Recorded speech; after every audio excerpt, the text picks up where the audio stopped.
सदी कबल जब चाइना में जलजला आया था तो लाखों लोग जो है वो मलबे तले दब गए और खाक का ढेर बने थे, और एक बहुत बड़ी बिल्डिंग जब वो नीचे गिरती है तो उसके मलबे को उठाया गया तो काफी दिन लग गए उस मलबे को उठाने के लिए। लेकिन एक जगह देखा गया कि वो सिल थी, उसको उठाया तो नीचे एक छोटा सा बच्चा है और साथ एक खातून है और दोनों बेहोश हैं। उन्हें वहां से उठा के हॉस्पिटल ले आए और उस खातून को होश आई तो उससे लोगों ने सवाल किया कि हमने एक अजीब काम देखा है कि तेरे हाथों की उंगलियां जो थी वो जख्मी थी, सारा बदन तो तेरा महफूज है, तो तेरी ये 10 उंगलियां हैं ये सारी जख्मी थी, इसकी वजह क्या है? तो वो खातून कहती है कि ये मेरा बेटा 2 दिन तो मैं इसको अपने छाती का दूध पिलाती रही और जब दूध खुश्क हुआ तो मैं अपनी उंगली इसके मुंह में डालती, कभी अपनी जुबान इसके मुंह में डालती, क्योंकि जुबान भी कांटा बन चुकी थी, लेकिन ये बेटा खामोश नहीं होता था, रोता था और मुझसे इसका रोना देखा नहीं गया। और वो खातून कहती मैं अपनी उंगलियों को काटती, इसको चबाती और जब खून निकलता तो मैं अपने बेटे के मुंह में उंगली रख देती, और मैंने इतने दिन इस बेटे को अपना खून देके इसकी जान बचाई है। और यार माँ अपना खून देने के लिए भी तैयार है, माँ कितनी औलाद के लिए मेहनत करती है, सिलाई मशीन चला रही है, घर में फुटबॉल सी रही है, और बूढ़ा बाप फैक्ट्रियों में धक्के खा रहा है।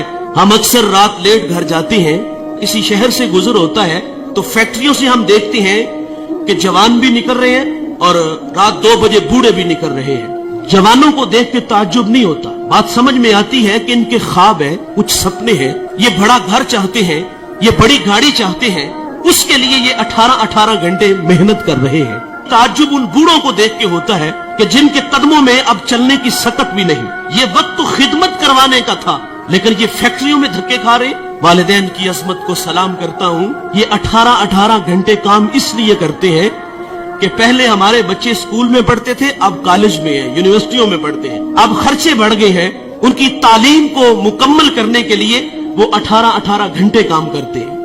और उन बूढ़ों के पेशे नजर ये भी होता है कि हमने तो सारी जिंदगी मिस्त्रियों के पीछे दाबड़े उठाए, फैक्ट्रियों में धक्के खाए, कल को हमारी औलाद हमारी जगह पे न खड़ी हो। वो हमें आसूदा करने के लिए, आसूदगी देने के लिए खुद 18-18 घंटे काम कर रहे। लेकिन अफसोस उन्होंने मेहनत से पाला, उन्होंने हमें माशरे में जीने के गुर सलीके दिए, हमें तालीम की दौलत से आरास्ता किया। माँ घर में फुटबॉल सी के बच्चों के लिए पैसे जमा कर रही है, कई बार हाथ जख्मी हुआ, सारी सारी रात वो सिलाई मशीन चला के अपनी औलाद की तालीम के लिए मेहनत की। और हम इतने बड़े बने कि जब हम किसी आला मसनद पे बैठे तो अब माँ बाप खुद को छोटा महसूस करने लगे। ये रवैये हैं हमारे, वो हमें बड़ा देखने के लिए खुद हारे। मुझे सरे राह एक बूढ़ा मिला, वो चने भून रहा था तो मैं उसके पास रुक गया और उसका हाथ भी काम नहीं कर रहा था। मैंने कहा बाबा जी इस उम्र में भी काम करते हो? तो वो बूढ़ा मुझे कहता है कि मौलवी साहब मेरा पुत्र 14वीं क्लास में पढ़ता है। लेकिन सद अफसोस हम बड़े बने तो माँ बाप खुद को छोटा महसूस करने लग गए। अब बाप का तारुफ कराते हुए बेटे को शर्म आ रही है।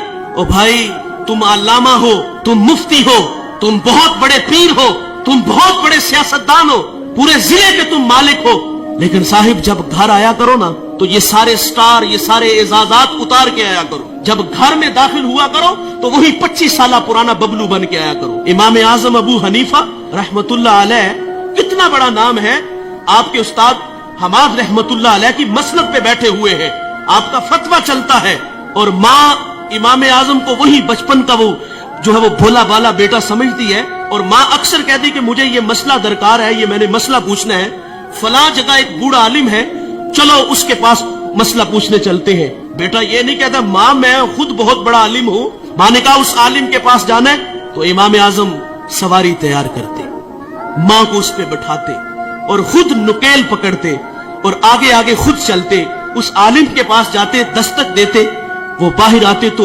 उसकी हया से निगाहें झुक जाती और कहा मेरी माँ ने आपसे कोई मसला पूछना है तो इनकी जरा रहनुमाई फरमाइए। वो मसला पूछती तो वो इमाम आजम से कहता कि इसका जवाब क्या है, आप इरशाद फरमाएं। आप आहिस्तगी से फरमाते इसका ये जवाब है और आप थोड़ी सी ऊंची आवाज में मेरी माँ को मसला बता दो। सारी जिंदगी ऐसे ही हुआ। और माँ बाप के लिए तो औलाद वही 25 साल पुरानी होनी चाहिए ना। लेकिन अफसोस कि हम घर में भी आते हैं तो पीर बन के आते हैं, अफसोस कि हम घर में भी आते हैं तो बहुत बड़े अल्लामा बन के आते हैं। इनकी कदर करो साहिबो, कदरे नेमत ज़वाले नेमत के बाद है। अगर ये रूठ करके चले गए तो हमसे अर्श का रहमान नाराज हो जाएगा।